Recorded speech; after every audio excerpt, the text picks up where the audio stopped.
ঈদ উদযাপনে সড়ক, রেল ও নৌপথে ছুটছে মানুষ। বিভিন্ন মহাসড়কে যানবাহনের ধীরগতি, নৌপথে ঘরমুখো যাত্রীর ঢল।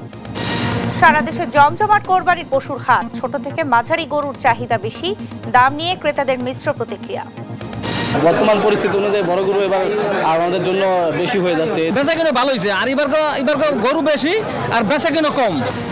ব্রাহ্মণবাড়িয়ায় বাস চাপায় 3 অটো রিকশা যাত্রীর মৃত্যু। গাজীপুর ও জামালপুরের সড়কে ঝুলল আরও 2 জনের প্রাণ। এবং পুশিন ঠেকাতে রাঙ্গামাটিতে কড়া নজরদারি বিজিবির। সীমান্ত নিরাপত্তা নিশ্চিত, চামড়া পাচার রোধে কঠোর অবস্থান। দেখছিলেন দেশ জনপদ সংবাদ শিরোনাম, সঙ্গে আছি আমি শারমিন নাসি। এবারে বিস্তারিত। ঈদ করতে পরিবার পরিজন নিয়ে ঢাকা ছাড়ছে কর্মজীবী সহ বিভিন্ন শ্রেণী পেশার মানুষ। ট্রেন, বাস ও লঞ্চ টার্মিনালে দেখা দিয়েছে উপচে পড়া ভিড়। সময় মেনেই গন্তব্যে রওনা করছেন তারা। সব মিলিয়ে এবারে ঈদ যাত্রা অনেকটাই স্বস্তির বলে জানিয়েছেন যাত্রীরা। আলী আক্কাস আকাশের রিপোর্ট। শুরু হয়েছে ঈদের ছুটি, তাই দলবলে ঢাকা ছাড়ছে কর্মব্যস্ত মানুষ। পরিবারের সঙ্গে ঈদ উদযাপনে কেউ কেউ যাচ্ছে ট্রেনে, কেউ ধরছে বাস, আবার কেউ কেউ বেছে নিয়েছে নৌপথ। বৃহস্পতিবার সকাল থেকে কমলাপুরে ছিল ঘরমুখো মানুষের উপচে পড়া ভিড়। ট্রেনের ভেতরে জায়গা না পাওয়ায় ঝুঁকি নিয়ে ছাদে উঠেছেন অনেকে। একটি বিশেষ ট্রেন সহ মোট 54টি ট্রেন কমলাপুর থেকে বিভিন্ন গন্তব্যে যাবে। আজ স্ট্যান্ডিং টিকিট দেয়ায় কিছুটা ভোগান্তিতে পড়েন অনলাইনে টিকিট নেয়া যাত্রীরা। আবার স্ট্যান্ডিং টিকিটে বাড়তি টাকা নেয়ার অভিযোগ উঠেছে। আমি 4 তারিখে টিকিট ট্রাই করছি, 5 তারিখও ট্রাই করছি, 1 ন্যানো সেকেন্ডে টিকিট শেষ। এই টিকিটগুলো যে কে পায় এটা আমরা জানি না। স্ট্যান্ডিং টিকিট নিছি, একটু পর হয়তো বা উঠাই দিবে, অনেক লোক ঢুকতে দিচ্ছে না। রেল স্টেশন পরিদর্শনে গিয়ে যাত্রীদের ভর্তুকি দেওয়ার কথা জানান রেল উপদেষ্টা। বাড়তি ভাড়া আদায় ও টিকিট কালোবাজারি রোধের পাশাপাশি নিরাপত্তা জোরদারের কথাও জানান তিনি। সব ক্ষেত্রেই টাকা ফেরত দেওয়ার ব্যবস্থা করা হয়েছে এবং যেখানে গ্রস ইরেগুলারিটি আছে সেখানে 5,000 টাকা ফাইন করা হয়েছে। কি বলে যে মোবাইল কোর্টের মাধ্যমে ফাইন করা হয়েছে। সদরঘাট লঞ্চ টার্মিনালে সকাল থেকেই রয়েছে ঘরমুখো মানুষের ভিড়। যাত্রী নিরাপত্তায় কাজ করছে কোস্টগার্ড। ঈদের আগেও পরে নৌযাত্রা নিরাপদ রাখতে কার্যক্রম অব্যাহত রাখবে কোস্টগার্ড। বিভিন্ন গুরুত্বপূর্ণ লঞ্চ, খেয়া, ফেরিঘাট সমূহে ঈদ উপলক্ষে জননিরাপত্তা প্রদানের লক্ষ্যে বিশেষ টহল, জনসচেতনামূলক মাইকিং, লিফলেট বিতরণ, সন্দেহজনক ব্যক্তি ও বোট নৌযান সমূহে তল্লাশি এবং যাত্রীদের ব্যাগ স্ক্যান সহ অন্যান্য নিরাপত্তামূলক কার্যক্রম পরিচালনা করছে। তবে বিগত বছরের চেয়ে এবারের ঈদযাত্রা নিরাপদ ও স্বস্তির বলে জানান সংশ্লিষ্টরা। আলী আক্কাস আকাশ, দেশ টিভি, ঢাকা। ঈদযাত্রায় টাঙ্গাইলের এলেঙ্গা থেকে যমুনা সেতু পর্যন্ত 13 কিলোমিটার এলাকায় সৃষ্টি হয়েছে দীর্ঘ যানজট। ঢাকা, আরিচা এবং নবীনগর চন্দ্রা মহাসড়কে ধীর গতিতে চলছে যানবাহন। এদিকে ঢাকা চট্টগ্রাম মহাসড়কের কুমিল্লাতে অতিরিক্ত যানবাহনের চাপ থাকলেও যানজট নেই। তবে যানবাহনের চাপ রয়েছে ঢাকা মাওয়া এক্সপ্রেসওয়ের মুন্সিগঞ্জ প্রান্তে। ঘরমুখো মানুষের ঢল নেমেছে পাটুরিয়া, দৌলদিয়া ও আরিচা কাজিরহাট নৌ রুটেও। সহকর্মীদের তথ্য ও ছবিতে টুম্পা আফরোজের রিপোর্ট। ঈদের সরকারি ছুটির প্রথম দিনেই সড়ক মহাসড়কে বেড়েছে যানবাহনের চাপ। সেই সঙ্গে বিভিন্ন পয়েন্টে গাড়ি বিকল হওয়ায় তৈরি হয়েছে যানজট। ঢাকা টাঙ্গাইল যমুনা সেতু মহাসড়কে এলেঙ্গা থেকে যমুনা সেতু পর্যন্ত থেমে থেমে চলছে যানবাহন। এতে চরম ভোগান্তিতে পড়েছেন উত্তরাঞ্চলের লাখ লাখ মানুষ। প্রচুর কষ্ট হচ্ছে যানজটে। আমরা চান্দরা থেকে জামে আইতেছি, এ যাবত 12 ঘন্টা জামে পড়ে আছি। সড়ক দুর্ঘটনার কারণে আমাদের এই গাড়িগুলো মাঝে মধ্যে বন্ধ হয়ে যায় এবং সেখানে আমাদের পর্যাপ্ত রেকার আছে, কিন্তু রেকার যখন সেখানে পৌঁছাইতে আমাদের সমস্যা হয়। অনেক সময় সেই ভিড়ের ভিতরে রেকারও আটকা পড়ে। গাড়িটা অপসারণে যখন একটু ডিলে হয় সেক্ষেত্রে আমাদের জ্যাম হয়ে যায়। এদিকে সিরাজগঞ্জের যমুনা সেতু পশ্চিম মহাসড়কে চাপ বাড়লেও স্বাভাবিক গতিতেই চলছে যানবাহন। ঢাকা আরিচা ও নবীনগর চন্দ্রা মহাসড়কে ধীর গতিতে চলছে যানবাহন। দীর্ঘ সময় অপেক্ষা করেও কাঙ্ক্ষিত পরিবহন না পেয়ে পিকআপ ভ্যান ও পশুবাহী ট্রাকে রওনা হচ্ছেন অনেকে। গণপরিবহনে বাড়তি ভাড়া আদায়ের অভিযোগ করেন যাত্রীরা। গাড়ি দুই একটা যেগুলো আছে এগুলা ভাড়া বেশি যাচ্ছে, 500 টাকার ভাড়া 2000 টাকা, 2200 টাকা। গাজীপুরের টঙ্গী থেকে চান্দনা পর্যন্ত যানবাহনের ধীর গতি দেখা যায়। বোর্ডবাজার, ভোগড়া বাইপাস, চান্দনা চৌরাস্তা, টঙ্গী স্টেশন রোড সহ বিভিন্ন পয়েন্টে সৃষ্টি হয় যানজট। কালিয়াকৈরের চন্দ্রা ত্রিমোড় ঘিরে তৈরি হয়েছে যানজট। ঈদযাত্রায় ঢাকা চট্টগ্রাম ও সিলেট মহাসড়কের নারায়ণগঞ্জ অংশে ঘরমুখো মানুষের ঢল নেমেছে। রূপসী, তারাপ ও বরপা এলাকায় ভাঙা সড়ক ও যানবাহন থেমে থাকায় যানবাহনের ধীরগতি দেখা যায়। এদিকে ঢাকা চট্টগ্রাম মহাসড়কের কুমিল্লাতে যানবাহনের অতিরিক্ত চাপ থাকলেও নেই যানজট। ভোগান্তি ছাড়াই গন্তব্যে যাচ্ছে মানুষ। দক্ষিণবঙ্গের প্রবেশপথ ঢাকা মাওয়া এক্সপ্রেসওয়ের মুন্সিগঞ্জ প্রান্তে বেড়েছে যানবাহনের চাপ। পদ্মা সেতুর টোল প্লাজায় দেখা যায় যানবাহনের দীর্ঘ সারি। আজকে তেজগাঁও থেকে ভাই রাস্তার যে পরিস্থিতি, তাতে মনে হয় 4 থেকে 5 ঘন্টা যাইতে পারবো কিনা সন্দেহ। ঘরমুখো মানুষের ঢল নেমেছে পাটুরিয়া, দৌলতদিয়া ও আরিচা কাজিরহাট নৌরুটেও। সেই সঙ্গে রয়েছে যানবাহনের চাপ, তবে কোনো রকম ভোগান্তি ছাড়াই পারাপার হচ্ছে মানুষ। টুম্পা আফরোজ, নিউজ ডেস্ক, দেশ টিভি। ঈদযাত্রার খবর জানাতে গাজীপুর, সাভার ও নরসিংদী থেকে যুক্ত হচ্ছেন সহকর্মী নজরুল ইসলাম, দেওয়ান ইমন ও আকরাম হোসেন। শুরুতেই যাচ্ছি গাজীপুরে নজরুলের কাছে। নজরুল, মহাসড়কে কেমন পরিস্থিতি দেখছেন, বিস্তারিত জানাবেন। নেন্সি, আপনি যেমনটা বলছিলেন, আপনারা জানেন যে মহাসড়কগুলো কিন্তু দীর্ঘ যানজট না থাকলেও কিন্তু ধীর গতিতে গাড়ি চলছে এবং স্বাভাবিক হয়ে আসছে মহাসড়কগুলো। আমি সকাল থেকেই চান্দনা চৌরাস্তা এলাকায় দাঁড়িয়ে আছি। এখানে আমার পিছনে দেখতে পাচ্ছেন ফ্লাইওভারের উপরে কিন্তু গাড়ির কিছু চাপ থাকলেও কিন্তু নিচের যে অংশ রয়েছে সেই অংশ কিন্তু এখন পর্যন্ত ফাঁকাই রয়েছে। অর্থাৎ সবগুলো সড়কই কিন্তু স্ট্যান্ড কেন্দ্রিক যে যানজট সেটা কিন্তু আছে। সেখানে কিন্তু আপনার টিকিট সংগ্রহ করছেন নারীর টানে বাড়ি ফেরার জন্য এবং সব জায়গায় আমরা দেখতে পেয়েছি যে কাউন্টার থেকে কিন্তু যে ঘরমুখো মানুষ তারা কিন্তু টিকিট সংগ্রহ করে কিন্তু বাড়ি যাচ্ছেন। সেই জায়গাগুলো কিন্তু একটু জটলা আছে। এছাড়া কিন্তু মহাসড়ক আস্তে আস্তে কিন্তু স্বাভাবিক হয়ে আসছে। আপনি দেখতে পাচ্ছেন এই যে ফ্লাইওভারের উপরে কিছুটা চাপ থাকলেও কিন্তু ধীর গতিতে গাড়ি কিন্তু চলছে, কিন্তু থেমে নেই। আপনারা জানেন যে মহাসড়কে কিন্তু আপনার দুপুরের দিকে কিন্তু টঙ্গী এলাকায় কিন্তু একটি সড়ক দুর্ঘটনায় 2 গাড়ি মুখোমুখি সংঘর্ষে এখানে কিন্তু 25 জন আহত হয়। ওই সময়টা কিছুটা স্থবির হয়ে পড়েছিল যানজট এবং আপনারা জানেন যে ওই সময় একটা যানজট হয়েছিল। পর থেকে কিন্তু স্বাভাবিক হতে শুরু হয়। এখন পর্যন্ত কিন্তু ময়মনসিংহ ঢাকা টাঙ্গাইল মহাসড়কের অর্থাৎ যেই গুরুত্বপূর্ণ স্থানগুলো চন্দ্রা এলাকায় আশপাশের এলাকা 2-1 কিলোমিটার গাড়ি ধীর গতিতে চলতেছে এবং গাজীপুরের যে অংশটা দেখতে পাচ্ছেন সেটা ফ্লাইওভারের উপরের অংশ কিন্তু ধীর গতিতে চলছে এবং নিচের অংশ কিন্তু স্বাভাবিক রয়েছে। তো মানুষ কিন্তু আপনার স্বস্তিতেই যাচ্ছেন এবং ঘরমুখো মানুষ কিন্তু আপনার নারীর টানে বাড়ি যাচ্ছেন, যে যার মতো পারছেন সেভাবেই যাচ্ছেন। এবং এভাবেই আমরা দেখতে পেয়েছি যে বিভিন্ন জায়গায় ট্রাকে এবং বাসে করে অর্থাৎ বাড়ি যেতে হবে এরকমটাই কিন্তু তারা যাচ্ছেন, এখানে সবকিছু নিয়ে যাচ্ছেন এবং পরিবার পরিজনের সাথে ঈদে বাড়িতে যাচ্ছেন। এইভাবেই কিন্তু গাজীপুর ছাড়ছেন, আস্তে আস্তে কিন্তু স্বাভাবিক হয়ে আসছে। তো সবকিছু মিলে গাজীপুরে আবার কিন্তু স্বস্তিতে বাড়ি ফিরবেন এরকমটাই কিন্তু জানিয়েছেন। তো এখন আমরা চলে যাচ্ছি, আমাদের সাভার থেকে যুক্ত হচ্ছেন আমাদের সহকর্মী দেওয়ান ইমন।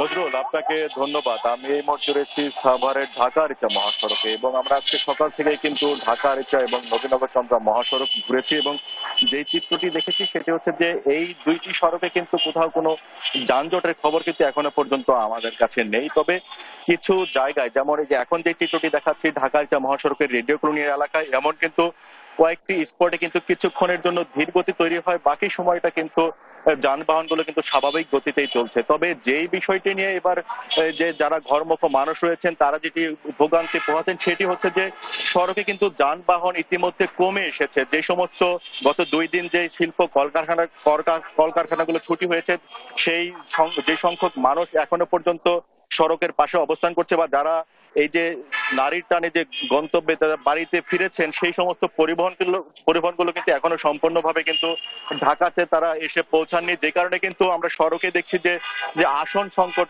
তৈরি হয়েছে এবং এই যে পর্যাপ্ত পরিমাণে যানবাহন কিন্তু এখন সড়কে না থাকার কারণে কিন্তু মানুষের মূলত ভোগান্তিটা সৃষ্টি হচ্ছে এবং যেই সংখ্যক পরিবহন সড়কে রয়েছে তারা কিন্তু এই সুযোগে, যেহেতু হঠাৎ করেই পরিবহনের একটি সংকট দেখা দিয়েছে, যারা বিভিন্ন জেলায় চলে গিয়েছেন এই রাজধানী থেকে, তারা কিন্তু এখনো যেহেতু রাজধানীতে আবার ফিরে আসতে পারেনি, তাই যেই সংখ্যক পরিবহনগুলো এখনো রয়েছে তারা কিন্তু একটা সিন্ডিকেট করে কিন্তু যে সমস্ত ঘরমুখ মানুষ রয়েছেন, যাত্রী রয়েছেন, তাদের কাছে কিন্তু অতিরিক্ত ভাড়া হাঁকাচ্ছেন, এমনটি অভিযোগ কিন্তু যাত্রীরা আমাদের কাছে করেছেন। এবং তাদের যে যাত্রীদের যে অভিযোগ, সেটি 200 টাকার ভাড়া কিন্তু 800 থেকে 1000 টাকা চাওয়া হচ্ছে, এবং 500 টাকার ভাড়া কিন্তু 1500 থেকে 2000 টাকা কিন্তু তাদের কাছ থেকে দাবি করা হচ্ছে। তো আমরা এই বিষয়টি নিয়ে হাইওয়ে পুলিশের সাথে কথা বলেছিলাম। হাইওয়ে পুলিশের ওসি যেমনকি আমাদেরকে জানিয়েছেন যে তাদের কাছে এখনো পর্যন্ত এই ধরনের কোনো লিখিত কমপ্লেন বা সরাসরি এসে কেউ তাদের কাছে এই ধরনের কোনো অভিযোগ কিন্তু কেউ করেনি, যে কারণে কিন্তু তারাও কোনো ব্যবস্থা নেননি। তবে যদি কেউ তাদের কাছে এসে লিখিত বা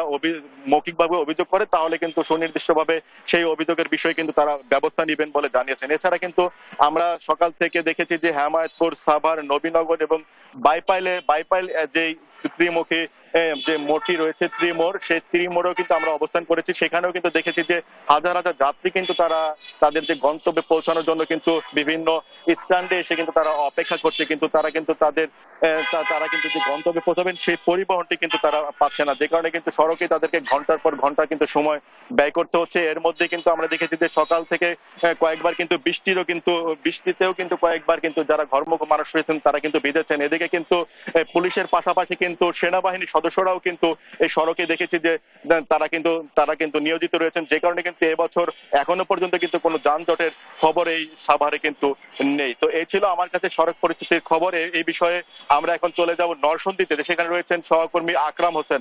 আকরামের কাছে জানবো, আকরাম, সেখানকার কি সড়কের কি অবস্থা দেখছেন সেটি জানাবেন।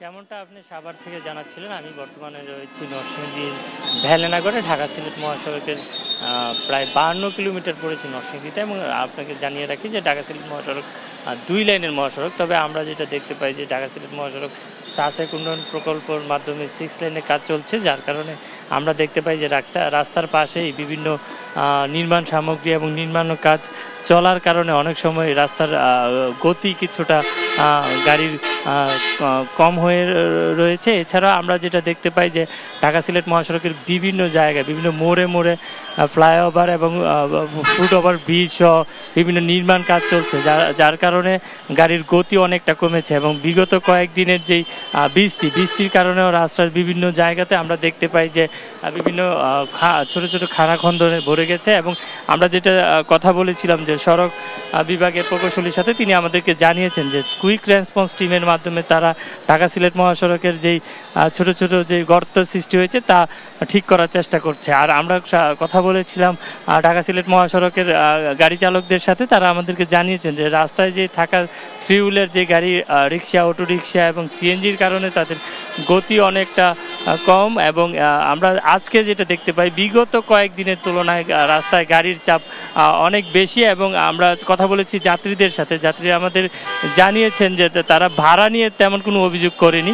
এছাড়া আমরা দেখতে পাই যে ঢাকা সিলেট মহাসড়কের কান্দাইল থেকে শুরু করে মাধবদী, শেখারচর, বিশেষ করে 5 জনের মোড়ে প্রচুর পরিমাণে যানজটের সৃষ্টি হয়েছে। এছাড়াও ইটাখোলায় যানজটের সৃষ্টি হয়েছে। এখানে 4মুখী একটা মোড় হওয়ার কারণে এখানে যানজটের পরিমাণ বেশি। আর আমরা বর্তমানে রয়েছি ভেলেনাগরে, আপনি দেখতে পারেন যে এখানে কি পরিমাণ যানজটের সৃষ্টি হচ্ছে। তবে পুলিশের পক্ষ থেকে প্রায় 10-12টা জায়গাতে তারা টিম তৈরি করে এই যানজট প্রতিরোধ করার চেষ্টা করছে। এছাড়া আমরা কথা বলেছি জেলা প্রশাসনের সাথে, তারা আমাদেরকে জানিয়েছে বিগত ঈদ উল ফিতরের ন্যায় তারা এবারও প্রস্তুত রয়েছে যানজট সমস্যার সমাধান করার জন্য। আমরা কথা বলেছি সেনাবাহিনীর এখানে নিযুক্ত ব্যক্তির সাথে, তিনি আমাদেরকে জানিয়েছে তারা দিনে এবং রাতে পর্যায়ক্রমে ঢাকা সিলেট মহাসড়ক পর্যবেক্ষণ করছে। এছাড়াও রাতে তারা পুলিশের সাথে যৌথ বাহিনীর টিম মেনটেন করে এখানে নিরাপত্তার ব্যবস্থা নিচ্ছে, যেন কোনো রকমের ডাকাতি এবং অপ্রীতিকর ঘটনা না ঘটে। তো ঢাকা সিলেট মহাসড়কের থেকে এই ছিল আমার কাছে সর্বশেষ। আকরাম, আপনাকে ধন্যবাদ। সেই সঙ্গে ইমন এবং নজরুল, আপনাদেরকেও ধন্যবাদ জানাচ্ছি। দর্শক, ঈদ যাত্রার খবরাখবর জানাচ্ছিলেন আমাদের সহকর্মীরা। এবার ডেটল হ্যান্ড ওয়াশের সৌজন্যে কোরবানির হাটের খবর।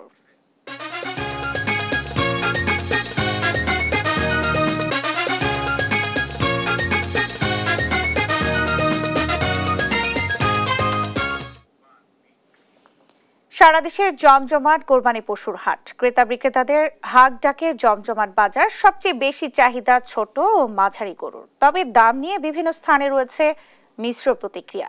কোথাও কোথাও বৈরী আবহাওয়ার মধ্যেই চলছে পশুর বাজার। হাটের নিরাপত্তায় জোরদার করেছে আইন শৃঙ্খলা বাহিনী, রয়েছে প্রাণী সম্পদের মেডিকেল টিমও। সহকর্মীদের তথ্য ছবিতে শামীম হোসেনের রিপোর্ট। ঈদুল আজহার আর মাত্র বাকি একদিন, তাই কোরবানির পশু কিনতে সারা দেশের হাটগুলোতে শেষ মুহূর্তে বেড়েছে ভিড়।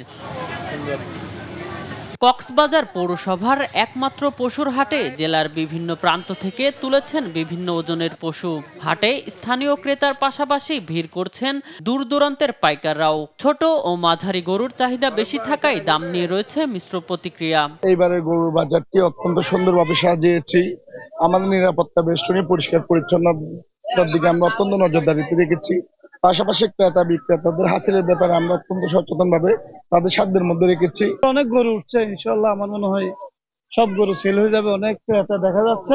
বৈরী আবহাওয়ার মধ্যেও শরীয়তপুরে জমে উঠেছে কোরবানির পশুর হাট। তবে গরুর কাঙ্ক্ষিত দাম না ওঠাই হতাশ বিক্রেতারা। ক্রেতাদের দাবি বাজেটের মধ্যে যাচাই বাছাই করে কিনবেন পছন্দের পশু। প্রস্তুত রাখা হয়েছে মেডিকেল টিমও। পঞ্চগড়ে গরু কেনা বেচার শেষ দিনে প্রচুর গরু উঠলেও ক্রেতা কম। গত বছরের তুলনায় এবার প্রতি গরুতে 10 থেকে 20,000 টাকা কম। এতে হতাশ খামারিরা। আসলে আমরা গরু নিতে আসছি, এখন যে গরুগুলো পছন্দ হচ্ছে এই গরুগুলা আসলে বিক্রি করতেছে না, এখন ছাড়তেছে না, হয়তো পরে বেচবে। আর আমরা যেহেতু আজকে শেষ হাট পঞ্চগড়, আমরা ইনশাল্লাহ কিনবো, কেনার জন্য আসছি। গরুর দাম তো ভাই নাই, 800 টাকা তারপর বিক্রি করতে হবে, রসগুলো বিক্রি করতে হবে।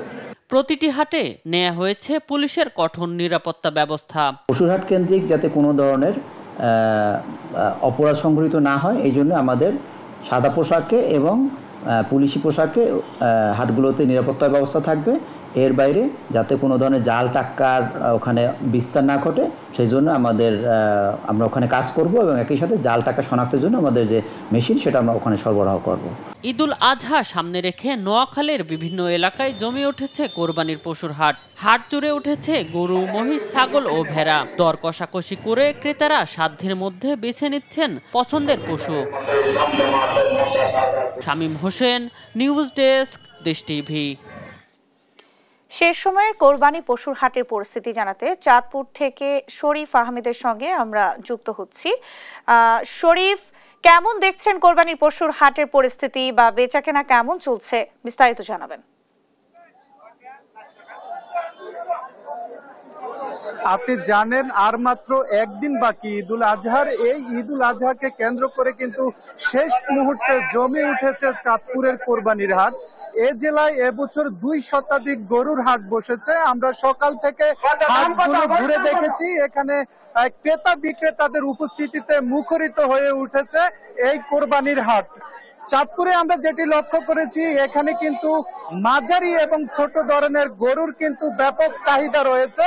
আমরা যেটি লক্ষ্য করেছি, এখন কিন্তু আমরা দেখতে পাচ্ছি গরু ক্রেতা বিক্রেতাদের উপস্থিতিতে মুখর রয়েছে এবং প্রচুর পরিমাণ গরু কিন্তু হাটে বিক্রি হয়েছে। আমরা এখন কথা বলবো এই হাটে নিরাপত্তার সাথে ইজলাদার কি ব্যবস্থা গ্রহণ করেছেন এবং কেমন গরু বিক্রি হয়েছে। ভাই, আপনারা নিরাপত্তার সাথে হাটে কি ধরনের ব্যবস্থা রেখেছেন? বিসমিল্লাহির রহমানির রহিম। আসসালামু আলাইকুম। ধন্যবাদ আপনাকে এবং ধন্যবাদ এই ফরিদগঞ্জ উপজেলায় আজকে 2025 সালে যে ক্রেতাগণ গরু কিনতে আসছে, তারা আন্তরিকভাবে অত্যন্ত খুশি মনে, অত্যন্ত ভালো মন ওনারা যা দিয়েছে।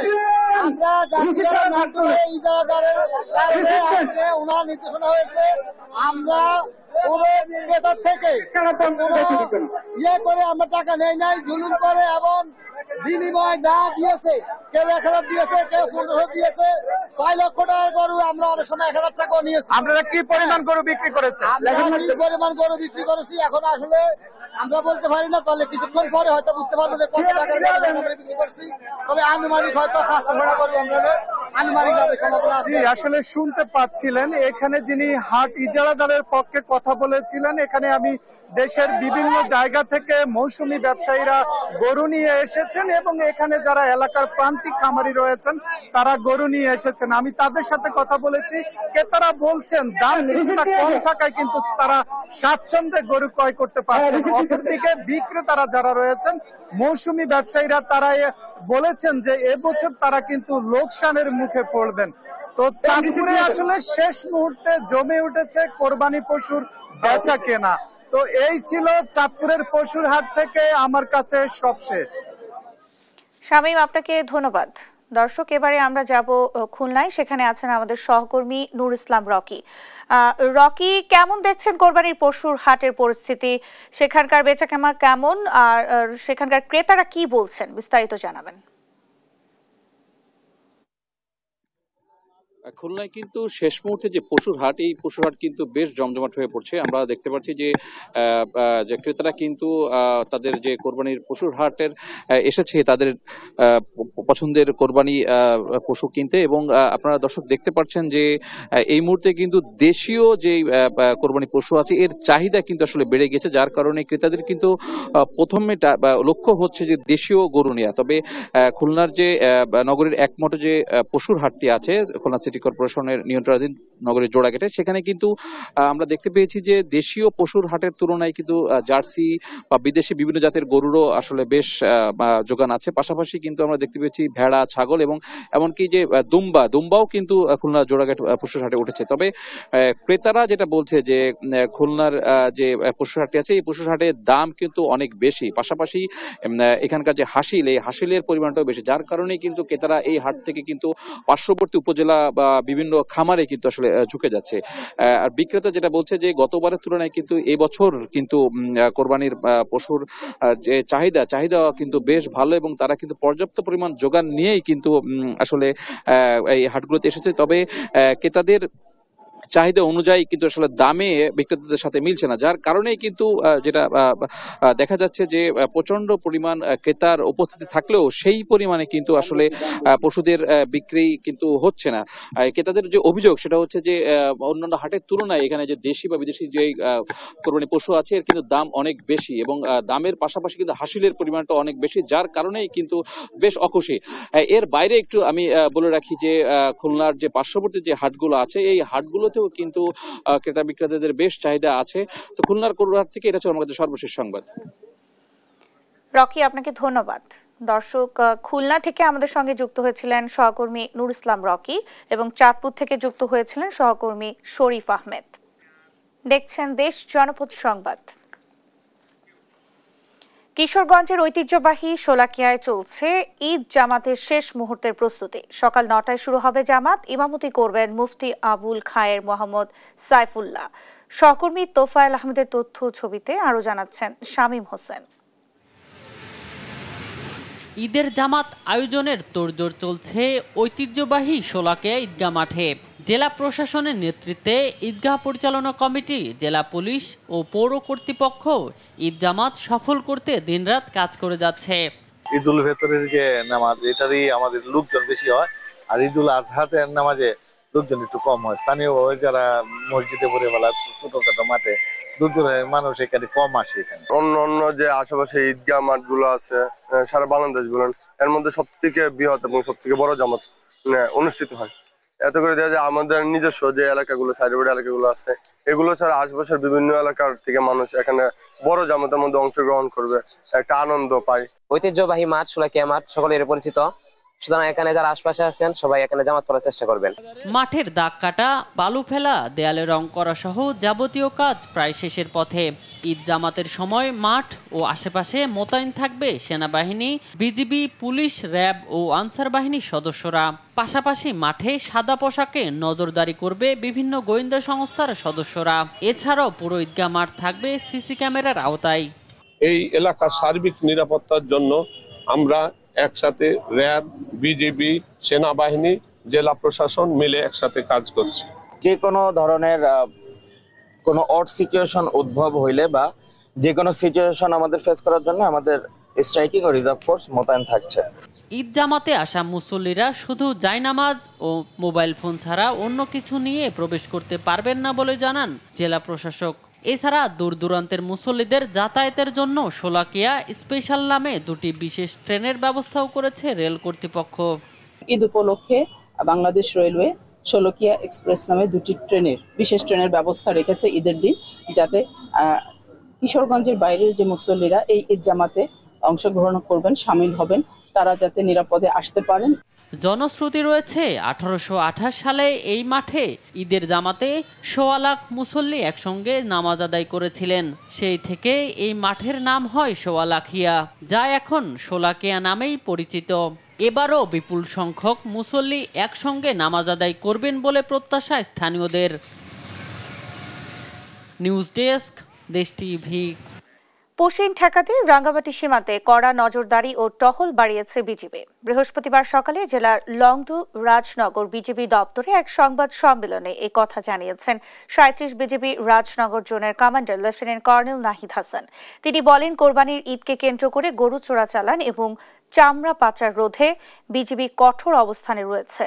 সাম্প্রতিককালে সীমান্ত দিয়ে পুশিন প্রতিরোধে বিজিবি সীমান্তে কঠোর নজরদারি ও টহল তৎপরতা বৃদ্ধির পাশাপাশি সীমান্তবর্তী জনসাধারণকে সঙ্গে সর্বোচ্চ সতর্ক অবস্থানে রয়েছে বলেও জানান তিনি। গবাদি পশু চোরাচালান ও চামড়া রোধে বর্ডার গার্ড বাংলাদেশ সর্বোচ্চ সতর্কতামূলক পদক্ষেপ গ্রহণ করেছে এবং নিরলসভাবে কাজ করে যাচ্ছে। সীমান্তে বিজিবির শক্ত অবস্থান যে কোনো ধরনের চোরাচালান রোধ করতে সক্ষম। যশোরে আইনশৃঙ্খলা ও জননিরাপত্তা নিশ্চিতে মাঠে নেমেছে র্যাপিড অ্যাকশন ব্যাটালিয়ন র্যাব। ঈদকে নির্বিঘ্ন করতে পশুর হাট, কোরবানির আয়োজন, চামড়া কেনাবেচা, ঈদের জামায়াত এবং ঘরমুখ মানুষের নিরাপত্তা নিশ্চিত করতে টহল, গোয়েন্দা নজরদারি ও মোবাইল কোর্ট সহ বহুমুখী পদক্ষেপ নিয়েছে র্যাব 6 যশোরের সদস্যরা। বুধবার রাতে শহরের পালবাড়ি মোড়ে র্যাব 6 যশোরের company commander squadron leader Mohammad রাসেলের নেতৃত্বে বিশেষ অভিযান শুরু হয়। আগামী 14 জুন পর্যন্ত চলবে অভিযান ও টহল।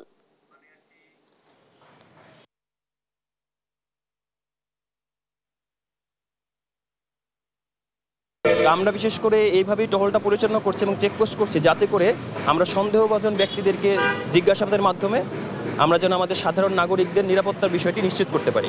ঈদ ছুটি শেষ হওয়ার আগ পর্যন্ত আমাদের এই বিশেষ কার্যক্রম অন্যান্য কার্যক্রমের পাশাপাশি চলমান থাকবে। এটা হওয়া উচিত। মানুষের জানমাল এবং বিশেষ করে যেটা বললেন যে কুরবানির সময় যে অনেক টাকা লেনদেন হয়, যারা গরু বিক্রি করে বাড়ি ফেরে বা যারা কিনতে আসে, উভয়ের কাছে অনেক টাকা থাকে। কমিটি নিয়ে অপপ্রচারের প্রতিবাদে সংবাদ সম্মেলন করেছে খোকসা পৌর বিএনপির নেতাকর্মীরা। দুপুরে খোকসা পৌর বিএনপির কার্যালয়ে সংবাদ সম্মেলনে এই প্রতিবাদ জানানো হয়।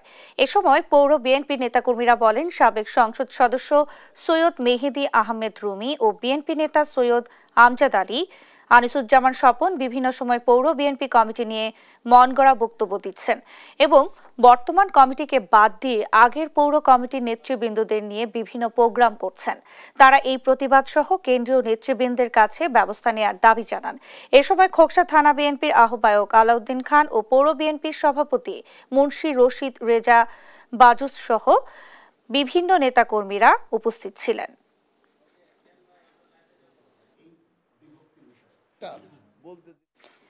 উজানের ঢল আর বৃষ্টির পানিতে কুড়িগ্রামের নদ নদীর অববাহিকায় নিম্নাঞ্চল প্লাবিত হয়েছে, তলিয়ে গেছে বিভিন্ন ফসল।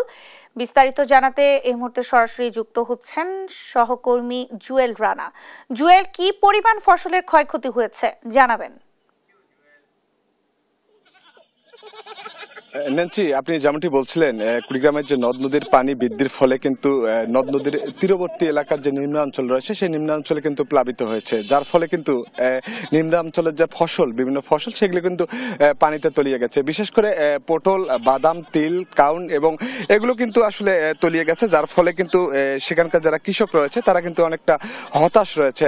আপনাকে যদি দেখাই যে একটি পটল ক্ষেত দেখছেন, যে গত 2 দিন আগে এই পটল ক্ষেতে পানি উঠেছে, যার ফলে কিন্তু কিন্তু পটলের গাছ সব মরে গেছে, যার ফলে কিন্তু যারা কৃষক রয়েছে তারা কিন্তু অনেকটা হতাশ রয়েছে। এছাড়া আমি এই কৃষি বিভাগের সঙ্গে কথা বলেছি, তারা বলছেন যে গত 2-3 দিনের পানিতে কিন্তু 210 হেক্টর জমির যে বিভিন্ন ফসল সেটি কিন্তু পানিতে নিমজ্জিত হয়েছে। তারা বলছেন যে পানি নেমে গেলে হয়তো ক্ষয়ক্ষতির পরিমাণ আসলে নিরূপণ করা যাবে। এছাড়া আপনাকে জানিয়ে রাখি, কুড়িগ্রামের যে ব্রহ্মপুত্র নদের চিলমারি পয়েন্ট রয়েছে সেখানে কিন্তু চিলমারির পানি কিন্তু ব্রহ্মপুত্রের পানি কিন্তু বিপদসীমার 19 সেন্টিমিটার নিচ দিয়ে প্রবাহিত হচ্ছে। এছাড়াও কিন্তু তিস্তার পানি বিপদসীমার 35 সেন্টিমিটার নিচ দিয়ে প্রবাহিত হচ্ছে। এছাড়াও আপনাকে জানিয়ে রাখি, আমি স্থানীয় পানি উন্নয়ন বোর্ডের সঙ্গে কথা বলেছি, তারা বলছেন যে আগামী 2 থেকে 3 দিনের মধ্যে কিন্তু ব্রহ্মপুত্র নদের যে চিলমারি পয়েন্ট রয়েছে সেখানে কিন্তু বিপদসীমা অতিক্রম করার একটা সম্ভাবনা রয়েছে।